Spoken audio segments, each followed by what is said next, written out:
When you say that we should focus on what through me rather than what for me, does that emptying of myself mean I should have no thoughts and just let things flow the way they are?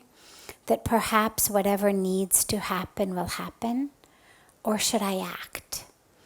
Are we supposed to engage in calculated steps, or is it all just the call of the heart?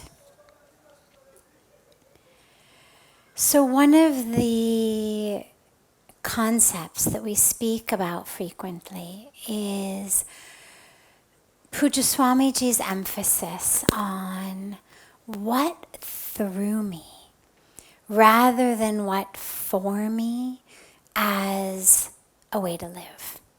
If you've been to satsang for more than a few nights, chances are you've heard some variation of that. That as we live, in order to not just clean our karma, not just attain punya or merits, not just for those, but even for the peace and the joy and the fulfillment and the meaning every moment, every day.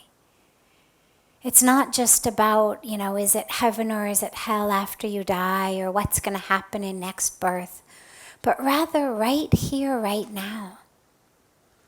How to live in moksha, in freedom, in joy, in peace, rather than in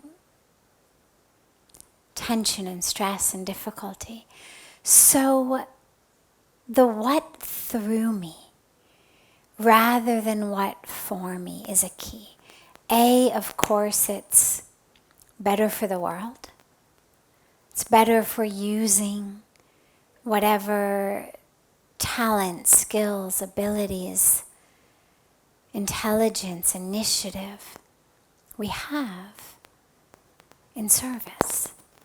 But it's more than just that.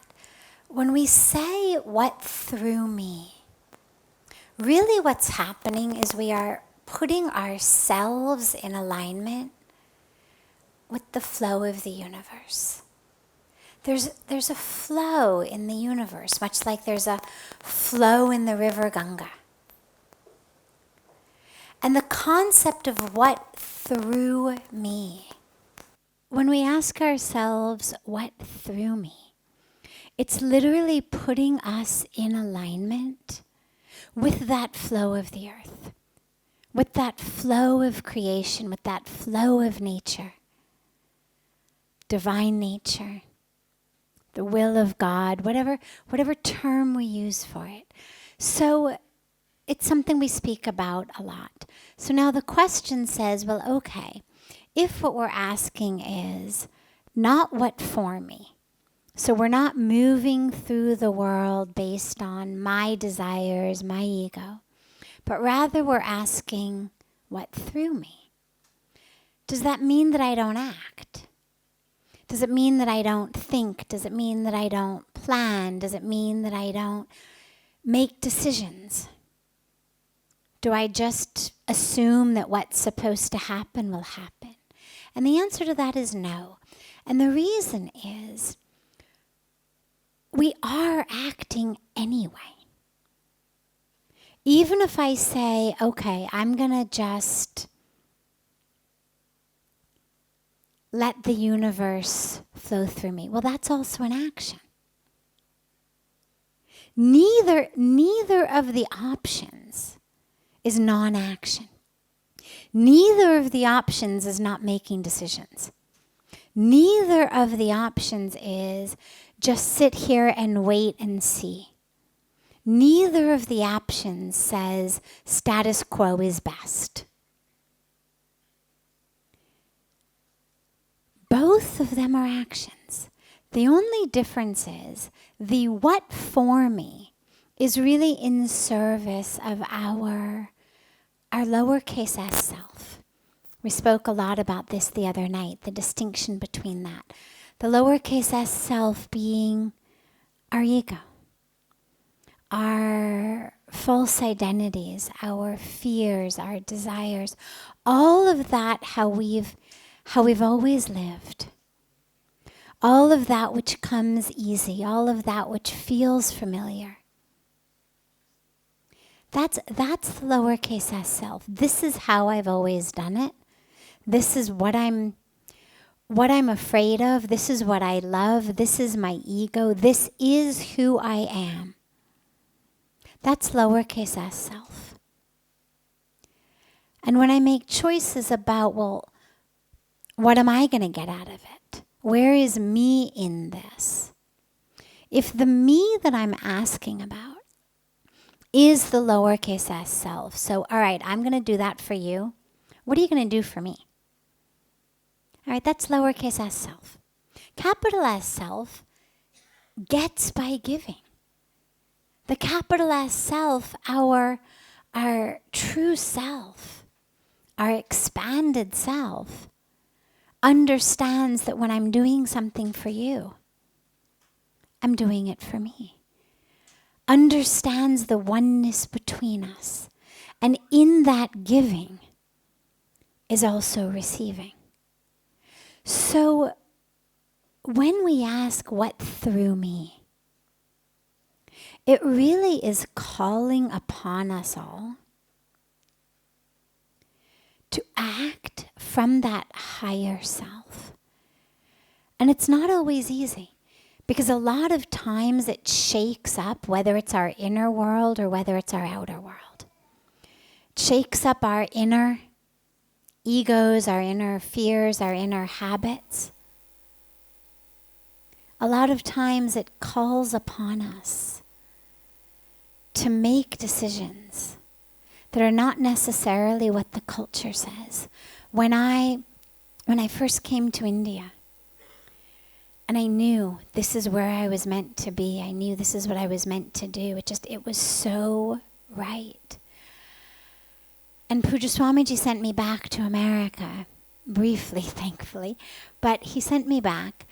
And when I was there finishing the next semester, the next part of my studies, everybody I would speak to would say, well, you can't go back to India yet. You're too young. First you've got to do X, Y, and Z. First finish this, first get yourself set, first do this, first do that. Then, you want to take a year or two and go somewhere and do some social work. Sure, why not? But not now. The time isn't right.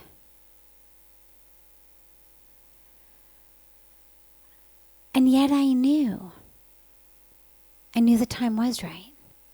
Simply because I had such faith in God that I knew if the time wasn't right now, I wouldn't have had this experience now.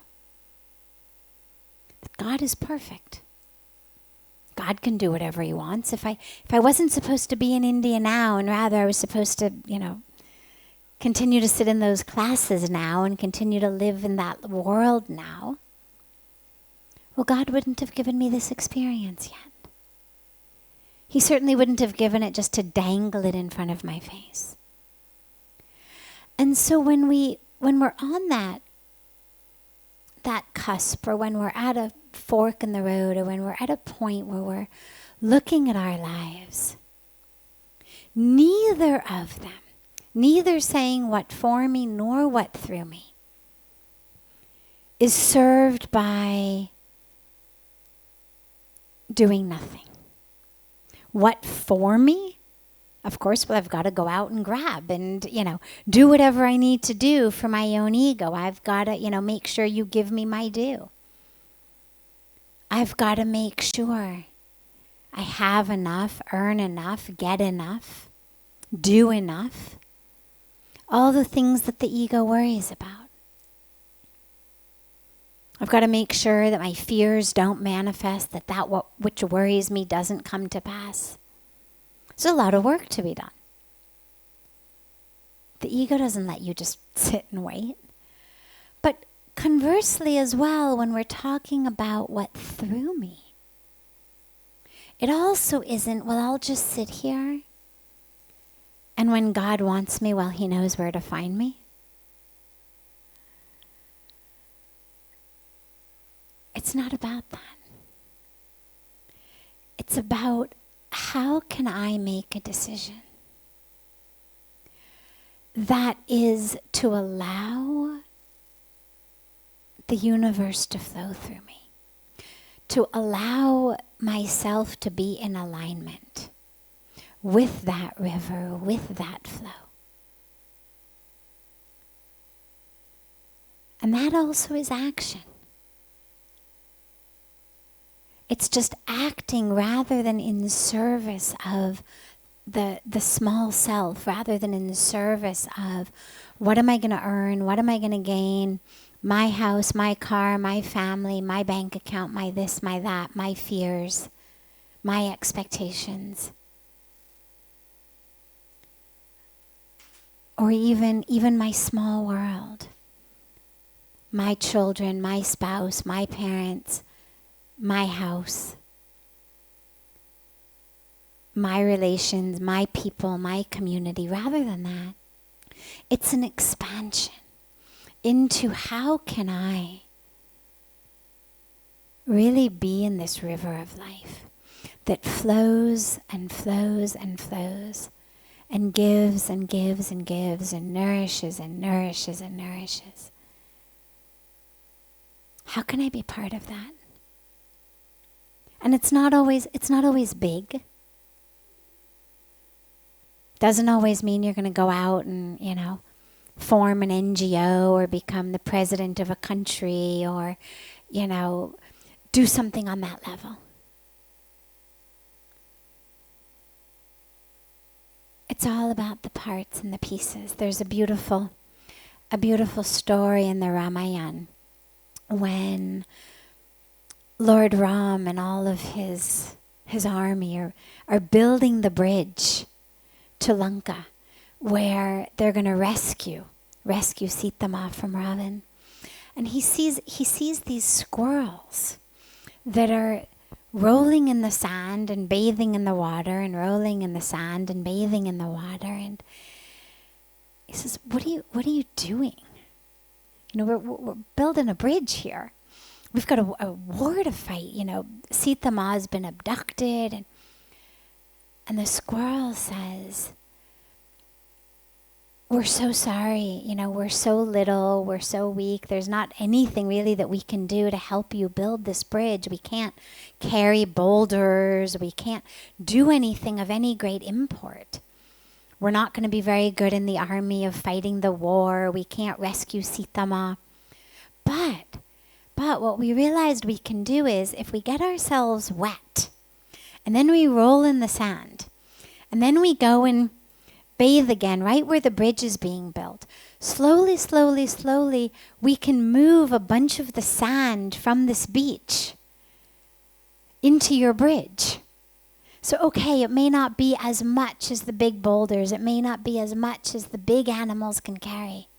But at least in this way, we too can be part of building the bridge. And the story says that Lord Ram was so pleased with the devotion of the squirrels, even though in the grand scheme of things, one could certainly say they didn't make such a huge impact in the bridge, that he was so pleased that he put his hand on the back of the squirrel to stroke it and bless it. And it said that actually that's where the stripes on the squirrel come from, that they come from the hand of Lord Ram blessing the squirrel. And so it's a beautiful teaching of playing our role, asking what threw me. Not everyone was going to be able to carry the big boulders. Not everyone was going to be able to traverse the bridge and rescue. But the role of everyone, even the squirrels, was so important and so deeply, deeply appreciated by Lord Ram, the incarnation of the divine in form, that it's there to teach us. Don't worry what you can do. Don't worry if you're a boulder carrier, if you're a big bricklayer, if you're, the one who's the hero of the war. Don't worry. Figure out what part you can play, and even if it's just getting wet and carrying the sand, so be it. But allow that flow to flow through you. So, circling back, when we have these decisions to make, they're not always easy. And asking what through me shakes up the inner world, sometimes shakes up the outer world. Because everybody is used to everyone acting as what for me. So the minute that we make a different decision, it shakes people. It shakes them in their relationship to us. It shakes them in their relationship to themselves. Because everything we do becomes then a mirror for other people. If people are making decisions in their life according to their egos, according to their fears, according to their desires, according to the false identity, according to what they've always been told and they've never questioned it, and according to that, and you suddenly make a different decision, that's a mirror in the face of those who are, sacrificing everything at the altar of the status quo.